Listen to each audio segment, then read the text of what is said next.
रात के करीब 9 बजे का वक्त था। दिल्ली की सर्द हवा में हल्की सी धुंध तैर रही थी। बाहर सड़क पर गाड़ियों की आवाज़ें धीमी हो चली थी, लेकिन कपूर हवेली के अंदर हर तरफ चहल पहल थी। आज हवेली के मालिक आर्यन कपूर कई महीनों बाद लंदन से घर वापस लौट रहे थे। आर्यन कपूर नाम ही काफ़ी था लोगों को डराने के लिए। ऊंचा कद, चौड़े कंधे, आंखों में अजीब सी ठंडक और स्वभाव में ऐसा गुस्सा कि अच्छे अच्छों की ज़ुबान लड़खड़ा जाए। बिजनेस की दुनिया में लोग इन्हें दिल्ली का शेर कहते थे, लेकिन घर में घर वाले भी उनकी बात सोच समझ कर करते थे। इसी हवेली के एक कोने में छोटे से गेस्ट क्वार्टर में बैठी थी अनाया। 20-22 साल की लड़की, बड़ी बड़ी हिरनी जैसी आंखें, गोरी पतली और चेहरा जैसे बारिश के बाद की ठंडी धूप। वो हवेली में पिछले 6 महीने से काम कर रही थी बतौर पर्सनल असिस्टेंट, लेकिन आर्यन से कभी आमना सामना नहीं हुआ था। बस उसके गुस्से की कहानियां सुन सुन कर ही दिल में एक अजीब सा डर बैठा लिया था। उस रात हवेली का मेन गेट खुला और एक काले रंग की एसयूवी अंदर आकर रुकी। ड्राइवर ने दरवाज़ा खोला और बाहर उतरते ही आर्यन कपूर काले कोट में ठंडी नज़रों के साथ गाड़ी से उतरते ही उन्होंने चारों तरफ नज़र दौड़ाई और उनकी नज़र सीधे अनाया पर आकर ठहर गई। वो हाथ में फाइल लिए खड़ी थी, शायद मैनेजर को देने आई थी, लेकिन आर्यन की नज़रें उस पर टिकते ही उसके पैर जैसे ज़मीन में जम गए। तुम कौन हो? आर्यन की आवाज़ गहरी, भारी और आदेश देने वाली थी। अनाया ने धीरे से कहा, जी मैं अनाया, आपकी पर्सनल असिस्टेंट। उसने आंखें झुका ली, जैसे सीधे उसकी आंखों में देखने की हिम्मत ही ना हो। आर्यन कुछ पल तक उसे घूरते रहे, फिर हल्की सी मुस्कान आई जिसमें गर्मजोशी नहीं, बस एक अजीब सी जिज्ञासा थी। डिनर टेबल पर हवेली के सारे लोग मौजूद थे। आर्यन कम बोलते थे, लेकिन जब बोलते तो सब चुप हो जाते थे। डिनर के बाद उन्होंने अनाया को लाइब्रेरी में बुलाया। ये फाइल तुमने तैयार की है? उन्होंने पूछा। जी। उनसे फाइल बढ़ाई, लेकिन हाथ काँप रहे थे। आर्यन ने फाइल ली, पन्ने पलटे, फिर अचानक उसकी कलाई पकड़ ली। क्यों डर रही हो? मैं तुम्हें खा तो नहीं जाऊंगा? अनाया का दिल तेजी से धड़कने लगा। उनकी पकड़ मजबूत थी, लेकिन आंखों में इस बार गुस्सा नहीं, कुछ और था। तुम अलग हो, आर्यन ने धीरे से कहा, जैसे खुद से बात कर रहे हों। अनाया ने कोई जवाब नहीं दिया, बस हाथ छुड़ाने की कोशिश की, लेकिन आर्यन ने और पास खींच लिया। उसके बाल उसके गालों पर गिर गए थे और आर्यन की नज़रें कुछ सेकंड तक वहीं अटकी रहीं। कमरे में सिर्फ उनकी सांसों की आवाज़ें थीं। आर्यन झुककर उसके कान के पास आए।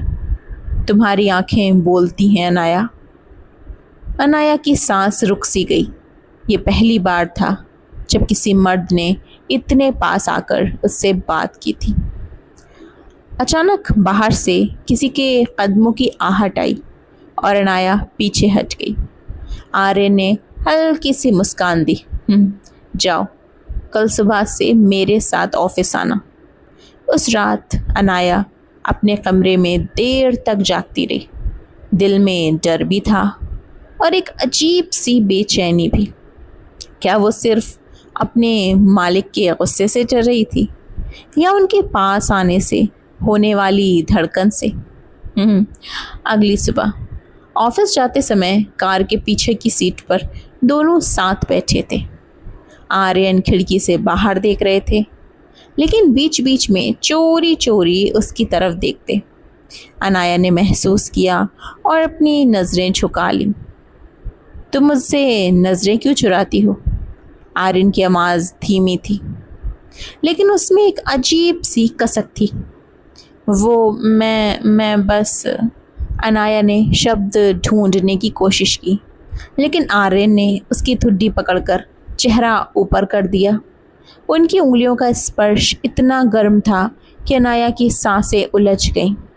आर्यन की नज़रों में अब गुस्सा नहीं, बस एक गहरी चाहत थी। एक बात याद रखना अनाया। आर्यन उसके और करीब आ गए। जब मैं किसी चीज़ को चाहता हूँ तो उसे हासिल करके ही छोड़ता हूँ। अनाया का दिल धड़क धड़क कर रहा था, जिसे बाहर आ जाना चाहता था। कार में माहौल इतना गहरा हो गया कि दोनों एक पल के लिए भूल गए कि दुनिया में और भी लोग हैं। आर्यन झुककर उसके कान के पास फुसफुसाए, और मैं तुम्हें चाहने लगा हूँ। कार की खिड़कियों से सर्द हवा अंदर आ रही थी, लेकिन अंदर का माहौल गर्म था। आर्यन की नज़रों में वो ठंडापन नहीं था जो सबको डराता था, उसमें अब सिर्फ चाहत थी।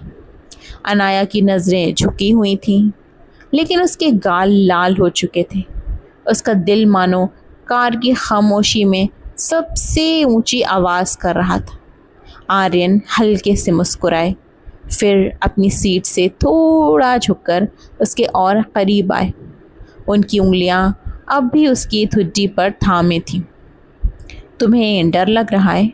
उनकी आवाज़ धीमी लेकिन इतनी गहरी थी कि अनाया की रीढ़ में हल्की सी सिरहन दौड़ गई। नहीं, अनाया ने बस इतना ही कहा, लेकिन उसकी आवाज़ खुद उसका राज खोल रही थी। आर्यन के होंठ उसके इतने पास आ गए कि अनाया को उनकी सांसें अपने चेहरे पर महसूस हुई। एक पल के लिए उसने आंखें बंद कर ली। आर्यन ठहरे, उसकी सांसें पड़ते हुए, फिर धीरे से उसके गाल के पास होंठ ले गए। बस एक हल्का सा स्पर्श, लेकिन वो जैसे आग लगा गया। अनाया की आंखें धीरे धीरे खुली और उसने उन्हें देखा। उनकी आंखों में चाहत अब छुपी नहीं थी, और ना ही उनके अपने चेहरे की बेचैनी। तुम नहीं जानती अनाया, आर्यन फुसफुसाए, तुम्हारे करीब आने का मन कितनी मुश्किल से रोका है मैंने। उनका हाथ उसके बालों में चला गया, उंगलियां उसके मुलायम रेशों में उलझ गईं। अनाया ने कोई प्रतिरोध नहीं किया, बस सांसें तेज़ हो गईं। कार अचानक हवेली के बाहर रुक गई। ड्राइवर ने दरवाज़ा खोलने के लिए हाथ बढ़ाया, लेकिन आर्यन ने हाथ उठाकर इशारा किया, अभी नहीं। कमरे में जैसे खामोशी, फिर कार में लौट आई। आर्यन ने उसका चेहरा फिर से अपनी तरफ किया। इस बार उनकी नज़रें सीधे उसकी आंखों में थीं। अगर मैं तुम्हें कभी चूम लूँ तो क्या तुम पीछे हटोगी? उनकी आवाज़ में चुनौती थी। अनाया ने कुछ नहीं कहा, बस पलकें झुका लीं। आर्यन ने और इंतज़ार नहीं किया। धीरे धीरे जैसे समय थम गया हो, उन्होंने उसके होठों पर अपने होठों से छू लिया। पहले बस एक सॉफ्ट सावधान सा स्पर्श, फिर जैसे ही अनाया ने हल्का सा रिस्पॉन्स दिया, वो स्पर्श गहराता चला गया।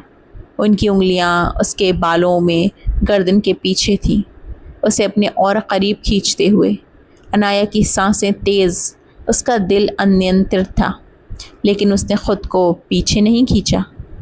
कुछ सेकंड या शायद दोनों ने महसूस किया कि ये पल सिर्फ उनका है, कोई और आवाज़, कोई और दुनिया नहीं। आर्यन ने धीरे धीरे होंठ अलग किए, लेकिन उसका चेहरा अब भी अपने हाथों में थामे रखा। अब ये सिर्फ शुरुआत है अनाया। उनकी आंखों में एक अजीब सा वादा था, और शायद चेतावनी भी। कार के बाहर हवेली की ऊंची ऊंची दीवारें और बड़े बड़े लोहे के गेट खामोशी से खड़े थे, लेकिन अंदर कार में सब कुछ बदल चुका था।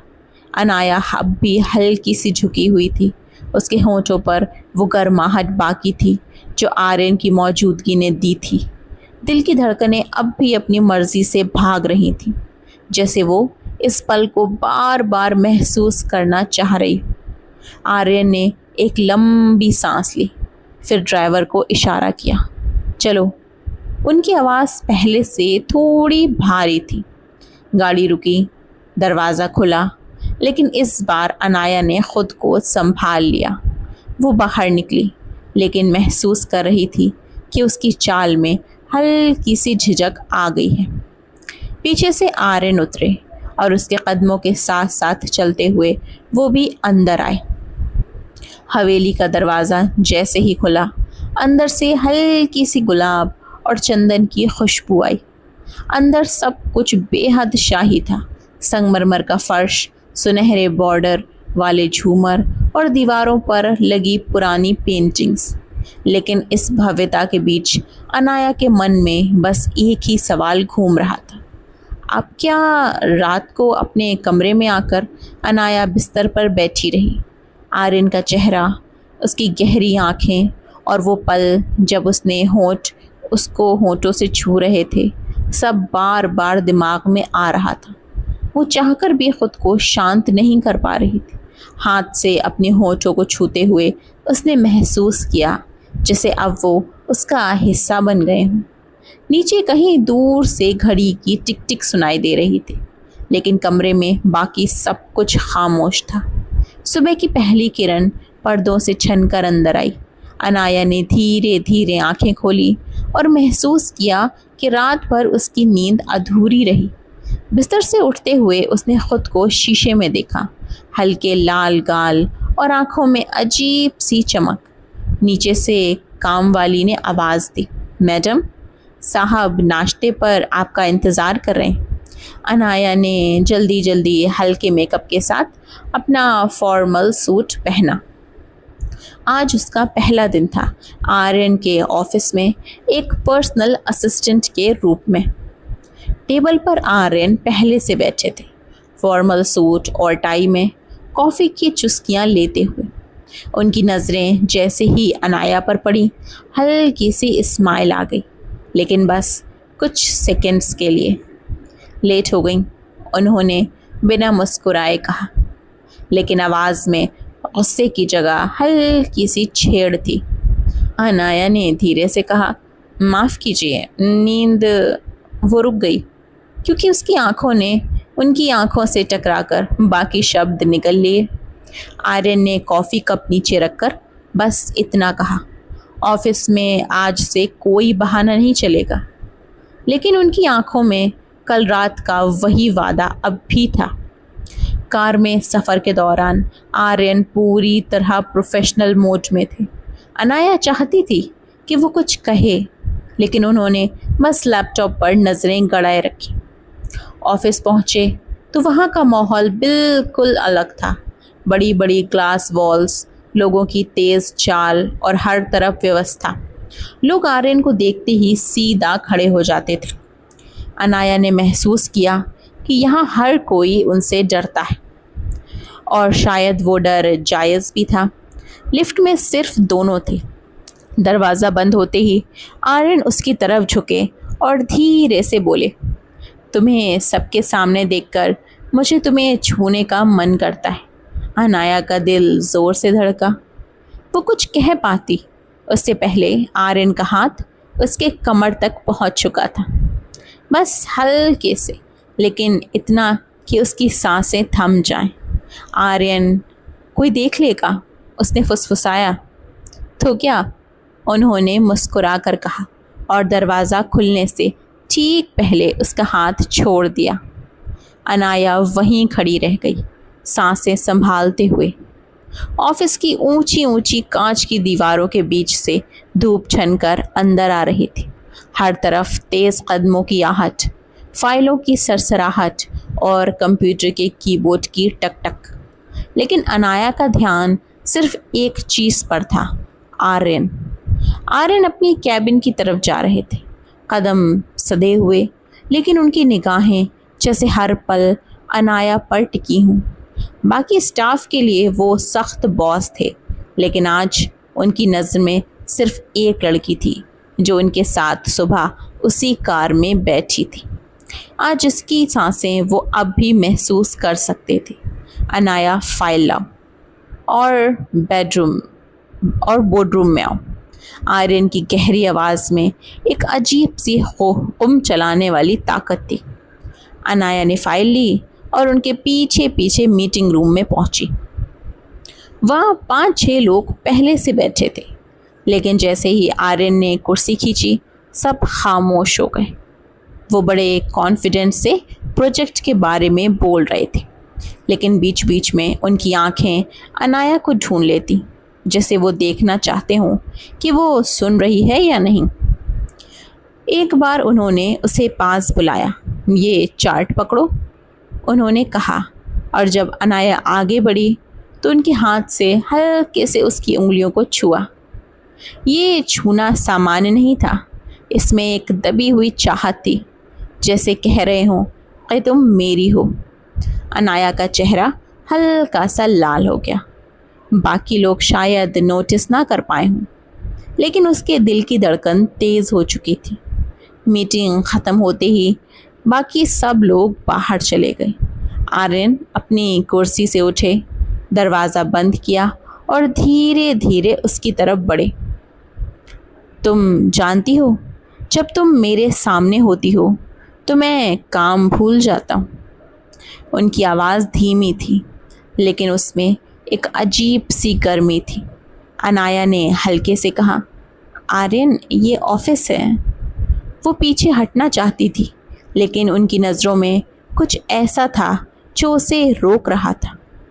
आर्यन ने उसके पास आकर टेबल के किनारे उसे हल्के से टिकाया। उनका हाथ उसकी कमर पर आया और फिर उन्होंने धीरे से कहा, तो क्या करूं? तुम्हें देखना छोड़ दूं? अनाया की सांसें अनियंत्रित हो गईं। वो कुछ कह पाती उससे पहले आर्यन का चेहरा उसके इतना करीब आ गया कि उनकी सांसें मिलने लगीं। पहले बस उनके होंठ हल्के से छुए, जैसे पूछ रहे हों, क्या मैं आगे बढ़ूं? अनाया ने पलकें बंद कर लीं और यही जवाब था जिसकी उन्हें ज़रूरत थी। अगले ही पल उनका चुम्बन गहरा हो गया। आर्यन के हाथ उसकी पीठ पर सरकते हुए ऊपर पहुँचे, उसकी गर्दन और हल्के से थामते हुए। अनाया ने अनजाने में उनकी शर्ट की कॉलर पकड़ ली, जैसे खुद को संभालने के लिए। उनके होंठों की गर्माहट, सांसों की तेज़ी और कमरे की खामोशी में बस एक हल्की सी दिल की धड़कन की आवाज़ थी, जो दोनों की थी। कुछ सेकंड बाद वो थोड़ा पीछे हटे, लेकिन उनकी आंखें अब भी उसी तीव्रता से उसे देख रही थी। आर्यन, अब जाओ, वरना मैं तुम्हें जाने नहीं दूंगा, उन्होंने मुस्कुराते हुए कहा, और अनाया वहाँ से निकल गई। लेकिन उसके होंठ अब भी उस पल की याद में जल रहे थे। शाम के वक्त शहर के एक बड़े बिजनेस इवेंट में आर्यन और अनाया को साथ जाना था। अनाया ने हल्के पिंक रंग की साड़ी पहनी थी, बाल खुले थे और कानों में छोटे से झुमके। वो खुद को बार बार समझा रही थी कि ये बस एक ऑफिस का फंक्शन है, लेकिन जैसे ही आर्यन ने उसे देखा, उसकी आंखों में वो सख्त बॉस वाला चेहरा नहीं था। वहाँ कुछ और था जो सिर्फ अनाया के लिए था। इवेंट हॉल में बहुत लोग थे, बिजनेस पार्टनर्स, मीडिया और कुछ लोग जो आर्यन के पुराने दोस्त भी थे। एक सज्जन ने अनाया से बात करने के लिए हाथ बढ़ाया। आप अनाया है ना, आर्यन की नई प्रोजेक्ट मैनेजर? अनाया ने शालीनता से हाथ बढ़ाया, लेकिन इससे पहले कि उनका हाथ उस शख्स से मिलता, आर्यन ने धीरे से उसकी कमर पकड़ ली और कहा, जी, लेकिन वो सिर्फ मेरी टीम की नहीं, मेरी पर्सनल एडवाइज़र भी है। उनकी आवाज़ में एक हल्की सी चेतावनी थी। अनाया को महसूस हुआ कि उनका हाथ उसकी कमर पर थोड़ा और कस गया है। लोगों के सामने भी वो उसे ऐसे थामे हुए थे जैसे कह रहे हों, तुम मेरी हो और कोई तुम्हें छू नहीं सकता। रात काफ़ी हो चुकी थी। हवेली की लंबी गलियों में बस हल्की सी लाइट चल रही थी। आर्यन और अनाया घर पहुँचे और जैसे ही दरवाज़ा बंद हुआ उन्होंने अपना ब्लेज़र उतार कर सोफ़े पर फेंक दिया। तुम्हें पता है, मुझे अच्छा नहीं लगता जब कोई तुमसे ऐसे बात करे। आयरन का चेहरा उसके बहुत करीब था और उसकी आवाज़ गहरी थी। अनाया ने धीरे से कहा, वो तो बस एक औपचारिक बातें कर रहे थे। लेकिन आर्यन की आंखों में जलन अब भी थी। आर्यन ने एक कदम आगे बढ़ाया और अनाया धीरे धीरे पीछे हटने लगी। आखिरकार वो दीवार से टकरा गई। उनके हाथ दीवार के दोनों तरफ आ गए, जैसे उन्होंने उसे कैद कर लिया हो। तुम समझती क्यों नहीं अनाया, मैं तुम्हें किसी के साथ शेयर नहीं कर सकता। उनकी सांसों को छू रही थी। अनाया का दिल ज़ोर ज़ोर से धड़क रहा था। वो कुछ कह पाती उससे पहले आर्यन का हाथ उसके गाल पर आया और उनका अंगूठा हल्के से उसके होंठों को छू गया। पहले उन्होंने उसे देखा, गहरी, बिना पलकें झपकाए, फिर धीरे धीरे झुककर उसके होंठों को छुआ, जैसे इस बार कोई जल्दबाजी नहीं थी। उनकी उंगलियां उसकी गर्दन के पीछे गईं और अनाया ने अनजाने में अपनी आंखें बंद कर लीं। चुम्बन गहरा हुआ, सांसें भारी हुईं और वो पल जैसे हवेली की दीवारों में कैद हो गया। आर्यन के हाथ उसकी पीठ पर सरकते हुए उसकी कमर तक आ गए और अनाया ने उसकी शर्ट के कॉलर को कस कर पकड़ लिया, जैसे इस पल को जाने से रोक रही हो। कुछ देर बाद वो थोड़ा पीछे हटे, लेकिन उनका माथा अब भी उसके माथे से लगा हुआ था।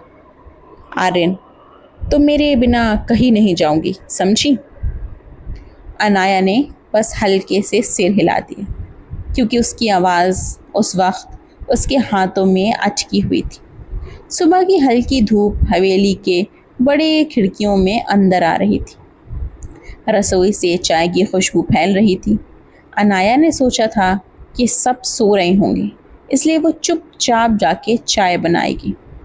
उसने पिंक नाइट सूट पहना हुआ था, बाल खुले थे और आंखों में अब भी पिछली रात की हल्की सी नींद थी। वो पानी उबालने लगी, तभी उसके पीछे से एक गहरी आवाज़ आई, आर्यन, मुझे लगा था आज तुम मेरी नज़रों से बचकर भाग जाओगी। अनाया चौंक गई। उसके हाथ में पकड़ा चम्मच गिरने वाला था, लेकिन आर्यन ने आगे बढ़कर वो पकड़ लिया। वो सीधा उसकी आंखों में देख रहे थे और चेहरे पर हल्की सी मुस्कान थी, जैसे वो रात की हर बात याद कर रहे हैं। आर्यन ने धीरे से कहा, कल रात तुम्हें नींद आई थी? अनाया की नज़र झुक गई। उसके गालों पर हल्की सी लाली आ गई। अनाया, आप ऐसे सवाल सुबह सुबह क्यों कर रहे हैं? आर्यन हल्का सा हंसते हुए, क्योंकि तुम्हारे गाल खुद ही सब बता रहे हैं। वो धीरे धीरे उसके और करीब आ गए। अनाया पीछे हटने लगी, लेकिन किचन का काउंटर आ गया। अनाया ने चाय का कप उसके हाथ से लिया और ख़ुद घूंट भरते हुए कहा, अच्छी है, लेकिन तुम्हारी तरह मीठी नहीं। अनाया ने हल्के से भौएं चढ़ाईं, आपको तो बस तंग करना आता है। आर्यन ने झुककर उसके कान के पास फुसफुसाया, तुम्हें तंग करना नहीं, तुम्हें अपना बनाकर रखना आता है। वो उसके इतने पास थे कि उसकी सांसें उसकी गर्दन को छू रही थी। आर्यन ने उसके बालों को कान के पीछे किया और धीरे से उसकी ठुड्डी ऊपर उठाई। अनाया ने उनकी आंखों में देखा और पलक झपकते ही उनके होंठ उसके होंठों से टकरा गए। छोटा लेकिन गहरा किस। चाय की भाप, सुबह की धूप और उनके बीच का वो पल, सब मिलकर हवेली में एक अजीब सी गर्माहट फैला रहे थे। आर्यन मुस्कुराते हुए, अब जाओ, वरना मैं तुम्हें ऑफिस नहीं जाने दूंगा। अनाया ने बस हल्की सी मुस्कान दी और चाय लेकर बाहर चली गई, लेकिन उसके दिल की धड़कन अब भी तेज थी। अनाया सुबह ऑफिस पहुंची तो देखा एक नया क्लाइंट विवान आर्यन के केबिन में बैठा है। वो लंबा चौड़ा, स्मार्ट और बातें करने में बहुत तेज था। मीटिंग के दौरान विवान बार बार अनाया से नज़रें मिलाने लगा, यहाँ तक कि एक फाइल पकड़ाते समय उसकी उंगलियां अनाया के हाथ को छू गईं। अनाया ने तुरंत हाथ खींच लिया, लेकिन ये सब आर्यन की नज़रों से बचा नहीं। मीटिंग ख़त्म होते ही आर्यन ने अनाया को केबिन में बुलाया। दरवाज़ा बंद करते ही उनकी आवाज़ भारी हो गई। आर्यन, वो तुम्हें छू क्यों रहा था? अनाया हैरान। वो बस फाइल पकड़ाते वक्त। आर्यन पास आते हुए, तुम मेरी हो अनाया, और कोई तुम्हें इस तरह देख भी नहीं सकता। छूना तो दूर की बात है। उसका चेहरा गुस्से से लाल था, लेकिन आंखों में डर था कि कहीं उसे खो ना दे। अनाया ने उसके हाथ पकड़कर कहा, आपको मुझ पर भरोसा होना चाहिए आर्यन, मैं कहीं नहीं जाने वाली। आर्यन ने उसकी आंखों में देखा और जैसे उनका गुस्सा पिघल गया। उन्होंने उसे खींचकर अपनी बाहों में भर लिया, इतना पास कि उनके दिल की धड़कनें एक हो गईं। उनकी उंगलियां अपनाया बालों में उलझ गईं और होंठ उसके माथे और गाल पर, फिर धीरे धीरे होंठों तक आ पहुँचे। इस बार किस लंबा था, गहरा था, जिसमें प्यार, तड़प और इकरार सब मिलकर एक हो गए थे। अनाया की सांसें तेज थीं और वो उनकी शर्ट की कॉलर पकड़कर और करीब खिंचाई। आर्यन ने उसे सोफे पर बैठाया, उसका चेहरा अपने हाथों में लिया और बस उसकी आंखों में देखते रहे। तुम मेरी सबसे बड़ी कमज़ोरी और सबसे बड़ी ताकत हो, इसलिए अब मैं चाहता हूँ कि मेरी कमज़ोरी और ताकत एक साथ मेरे पास रहे। मैं तुमसे शादी करना चाहता हूँ। क्या तुम मुझ पे भरोसा करके अपने आप को हमेशा के लिए मुझे सौंप पाओगी? अनाया को तो कुछ समझ ही नहीं आया कि क्या जवाब दें, लेकिन उसने अपनी पलकें नीचे झुका के हल्की आवाज़ में कहा, मैं भी कब से आपकी होना चाहती थी। मैं भी आपसे बहुत प्यार करती हूँ। कुछ हफ्तों बाद हवेली के आंगन में हल्दी और मेहंदी की खुशबू फैली थी। आर्यन और अनाया की शादी थी और इस बार ना गुस्सा न डर, बस खुशियों की बारिश थी। आर्यन ने सबके सामने उसका हाथ थामा और फुसफुसाया, अब कभी तुम्हें डरने की ज़रूरत नहीं, मैं हमेशा तुम्हारे साथ हूँ। अनाया ने मुस्कुराकर जवाब दिया, और मैं हमेशा आपकी फूलों की बरसात के बीच। दोनों की कहानी पूरी हुई। फ्रेंड्स, अगर आपको मेरी ये कहानी थोड़ी सी भी पसंद आई है तो प्लीज़ कहानी को लाइक ज़रूर कीजिए और प्लीज़ इस चैनल को ज़रूर सब्सक्राइब कीजिए। मैं आगे भी आपके लिए एक नई कहानी जल्द ही लेके आऊँगी और आप लोग भी मुझे अपनी पसंद की कोई कहानी या कैरेक्टर्स के नाम बता सकते हैं, मैं उसको ज़रूर उससे करूँगी। Thank you.